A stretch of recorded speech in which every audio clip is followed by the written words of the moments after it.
Begin with the name of Allah who never goes against His promises. Hello and welcome dear students.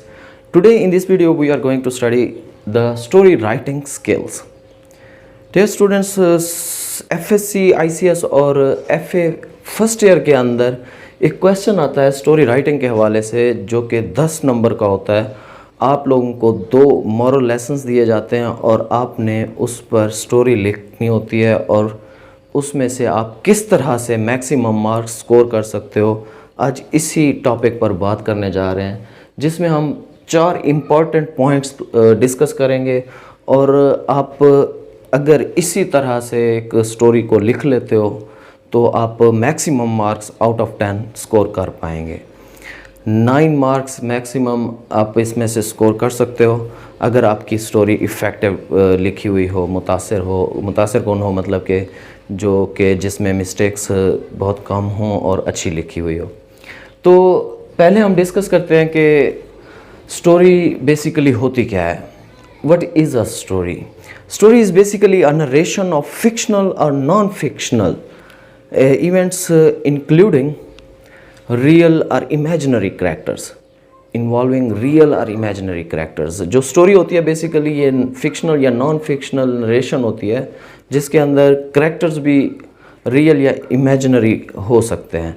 मतलब ये या तो बयान कर दी जाती है, नरेटिव होती है, या रिटन इन वर्ड्स मतलब अल्फाजों के ज़रिए लिख दी जाती है, या ये आपकी जो विजुअल आप इमेज मूविंग इमेज के अंदर जिस तरह मूवीज़ या फिल्म्स या ड्रामास देखते हैं उस हालत में भी आप लोगों को ये स्टोरी जो है नरेट कर दी जाती है। तो आप इसके बाद जो एलिमेंट्स ऑफ अ स्टोरी हैं इनको डिस्कस करते हैं कि जो एक स्टोरी के अंदर कितने बेसिक एलिमेंट्स होते हैं।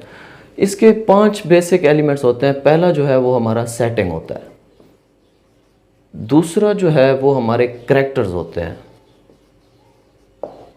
तीसरा हमारा प्लॉट होता है स्टोरी का, चौथा जो है वो कॉन्फ्लिक्ट, और ये सबसे अहम, जिस तरह आप समझ लें कि आप एक सालन बनाते हैं और उसमें अगर नमक ना डालें तो वो फीका रह जाता है, उसका स्वाद, उसका मतलब कि जायका जो होता है वो नहीं रहता। कॉन्फ्लिक्ट भी बिल्कुल इसी तरह होता है कि स्टोरी के अंदर अगर कॉन्फ्लिक्ट ना पाया जाए तो स्टोरी बिल्कुल मीनिंगलेस लगती है। तो जो आखिरी हमारा एलिमेंट है वो है theme. Theme is actually the moral lesson, the main idea, जो उस आपकी पूरी जो स्टोरी है उसका निचोड़ आप कह सकते हो, उसका हासिल कह सकते हो। 1 बाय 1 इसे डिस्कस करते हैं। सेटिंग जो होती है वो हमारी लोकेशन होती है कि हमारी जो स्टोरी की लोकेशन है, कहाँ पर वक़ूफ़ पज़ीर हो रही है, कहाँ पर ये टेक प्लेस कर रही है, उसके हवाले से जो हम डिस्कस करते हैं वो हमारी सेटिंग होती है। फ़र्ज़ करें अगर हम आप लिख रहे हैं a farmer and his sons, तो उनका गांव डिस्कस किया जाता है कि वो एक गांव में रहते हैं। और जिस तरह हमारी एक और स्टोरी थर्स्टी क्रो है वो उसकी सेटिंग जो है वो जंगल के अंदर है। तो इस तरह जो स्टोरीज़ की सेटिंग्स होती हैं वो डिफरेंट होती हैं। उसके बाद होते हैं करैक्टर जो कि रियल और इमेजिनरी हो सकते हैं। ये भी डिस्कस मतलब कि करैक्टर्स भी एलिमेंट हैं। हमारे करैक्टर ज़्यादा नहीं होने चाहिए शॉर्ट स्टोरी के अंदर, और ये प्रिसाइज होने चाहिए, जिसके अंदर हमारा हीरो या प्रोटैगनिस्ट जिसे आप बोलते हो मेन किरदार, और उसका जो अपोनेंट होता है एंटागोनिस्ट, तो वो भी होता है। गुड करैक्टर और बैड करैक्टर भी कहा जाता है इसे। और उसके बाद होता है प्लॉट। स्टोरी का प्लॉट क्या होता है बेसिकली, इसे एक ग्राफ के ज़रिए डिस्कस करते हैं। देखिए हमारी जो स्टोरी होती है उसकी बिगनिंग होती है, फिर एक्शन के अंदर राइज आता है और वो क्लाइमैक्स को जा पहुंचता है, और उसके बाद फॉल इन एक्शन होती है, और फिर कंक्लूजन जिसे आप रिज़ल्ट बोल सकते हो। हम बिगनिंग के अंदर स्टोरी की सेटिंग और उसके करैक्टर्स बयान करते हैं।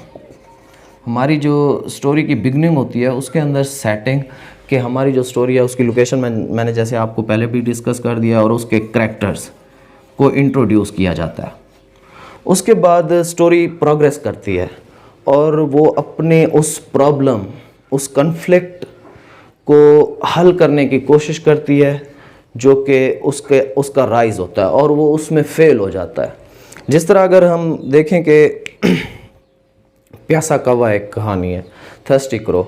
बिगनिंग में वो उसकी प्लेस और करेक्टर्स कौवा बता दिया जाता है और वो उसका पानी ढूंढ रहा होता है, उसे प्यास लगी होती है, पानी ढूंढ रहा होता है, और जब वो पानी ढूंढ भी लेता है तो वो अपनी प्रॉब्लम उस पानी तक पहुंच नहीं पाता। तो ये उसकी प्रॉब्लम यहाँ पर क्रिएट हो जाती है, एक्शन राइज पे होता है, और जब ये क्लाइमैक्स में पहुंचता है तो इसे हम टर्निंग पॉइंट कहते हैं। टर्निंग पॉइंट में ये होता है कि उसे एक आइडिया आता है कि साथ जो कंकर पड़े हैं वो उन्हें उठाकर जग में डाले और वो पानी ऊपर आएगा, फिर वो पी लेगा। इस तरह अगर हम देखें फार्मर एंड थ्री सन्स, जब वो उन्हें लकड़ियों का एक बंडल देता है और तोड़ने के लिए कहता है, तो सब उसे ट्राई करते हैं। जब वो उसे नहीं तोड़ पाते तो उसमें टर्निंग पॉइंट आता है क्लाइमैक्स में, जब वो कहते हैं कि उस बंडल को खोल दें। और फिर ये हमारा फॉल इन एक्शन, कि हमारी स्टोरी जो है वो एंड की तरफ बढ़ती है। तो वो उस जो प्रॉब्लम होता है, कन्फ्लिक्ट जो होता है स्टोरी के अंदर, उसको सॉल्व कर लेते हैं।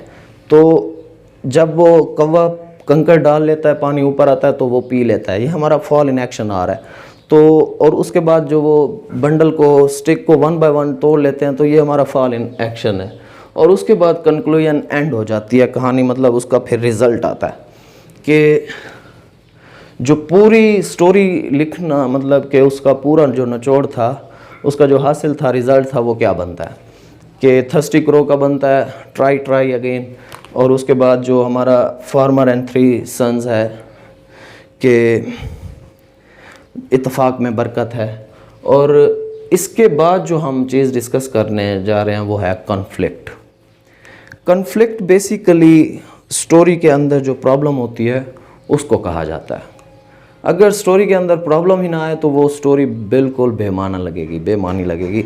जैसे अगर हम एक स्टोरी डिस्कस करते हैं थर्स्टी क्रो, अगर मैं इसे इस तरह से बयान करूं तो आपको देखें किस तरह से महसूस होगी कि एक कौवा प्यासा था, वो जंगल में गया, उसने पानी पिया और चला गया। Doesn't make any sense. इस तरह अगर हम वो कहें कि जो फार्मर एंड थ्री सन्स है कि बाप ने उनको बंडल दिया स्टिक्स का, उन्होंने तोड़ा और वो चले गए। जब तक यहाँ प्रॉब्लम नहीं आती स्टोरी के अंदर और उसका सोल्यूशन नहीं मिलता, तब तक स्टोरी वो बेमाने लगती है। तो कन्फ्लिक्ट यही प्रॉब्लम होती है उस स्टोरी के अंदर, और थीम जो है वो उसका रिज़ल्ट होता है, मेन आइडिया होता है। जब आप इन 5 पॉइंट्स को अच्छे से बयान कर देते हो तो फिर आपकी स्टोरी इफ़ेक्टिव लगती है। जो वे है, beginning, rise, climax, fall and conclusion, जो मैंने आप लोगों को बिगनिंग से कंक्लूजन तक लेकर गया हूँ, तो उसके दरमियान कॉन्फ्लिक्ट नहीं बताया, ये चीज़ें छोड़ दी हैं, तो इससे भी स्टोरी जो है वो इफ़ेक्टिव नहीं रहती। तो your sequence must be accurate, your everything must be in a sequence, it should be in a row wise. Like once if you are talking about beginning and all of the sudden you go to the conclusion, it doesn't make any sense. You should go from beginning to rise and climax and then fall in action, and at the end you should get the conclusion of the story. तो इसके बाद जो है कि हम एक effective story में कौन से पॉइंट जहन में रख कर उसे लिखें, तो इस चीज़ को डिस्कस करते हैं पॉइंट्स के अंदर।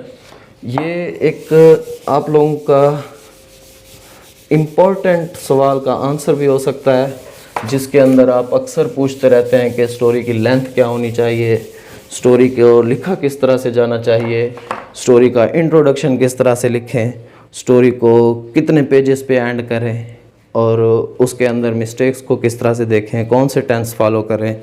ये तमाम चीज़ें यहाँ पर डिस्कस करते हैं। तो जो हमारा पहला लेंथ के हवाले से जो बात है उसको डिस्कस करते हैं। शॉर्ट स्टोरी की लेंथ 250 वर्ड्स से 300 वर्ड्स तक होनी चाहिए, इट्स एनफ। और ये एक अच्छी खासी लेंथ है एक स्टोरी की।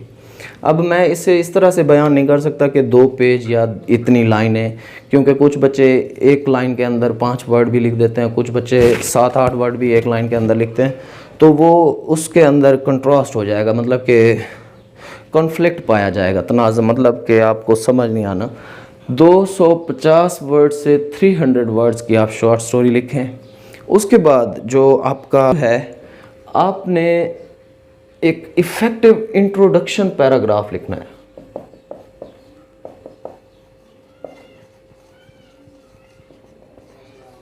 स्टोरी स्टार्ट करने से पहले आपने एक इफ़ेक्टिव इंट्रोडक्शन लिखना होता है कि पता चले लोगों को कि आपने अच्छे से उसे प्रिपेयर किया हुआ है, कि जिस तरह से हिस्ट्री चलती आ रही है, मॉरल लेसन सिखाने के लिए जो मकसद है स्टोरी का, वो लिखने के लिए आप इस स्टोरी को राइट कर रहे हो और उसके अंदर आप उस स्टोरी के मॉरल को लिखते हो कि जो आज की स्टोरी है जो मैं लिखने जा रहा हूँ उसका मॉरल लेसन ये होगा। वो जब आप लिख लेते हो तो उसके बाद आप जब स्टोरी स्टार्ट करते हो तो ये इफ़ेक्टिव लगती है। उसके बाद थर्ड पॉइंट जो आपका होना चाहिए वो कोटेशन से रिलेटेड। अक्सर बच्चे पूछते हैं कि कोटेशन ऐड करनी चाहिए या नहीं करनी चाहिए। अगर आपको मौके के लिहाज से कोई अच्छी कोटेशंस याद हैं तो आप वो ज़रूर लिखें। जिस तरह अब एक स्टोरी थर्स्टी क्रो है, उसमें जब कौवा तमाम तर कोशिश के बाद जब उसे पानी नहीं मिलता तो वो अपनी कोशिश को तर्क नहीं करता, मतलब कि वो हार नहीं मानता। तो इस लाइन के बाद आप एक कोट है, होप सस्टेन्स लाइफ। ये मैं मिसाल दे रहा हूँ, इस तरह की और बहुत ज़्यादा आपको होप सस्टेन्स लाइफ आप एक नई लाइन के अंदर लिखते हो कि जो उम्मीद है वो ज़िंदगी को बरकरार रखती है। और उसके बाद आप दोबारा स्टोरी को लिखते हो कि जो कौवा है वो अपनी कोशिश को तर्क नहीं करता और फिर दोबारा पानी की तलाश में निकल पड़ता है। तो ये इस तरह की कोटेशन अगर आप लोगों को आती हैं तो वो ज़रूर दें। और उसके बाद है स्पेलिंग मिस्टेक्स।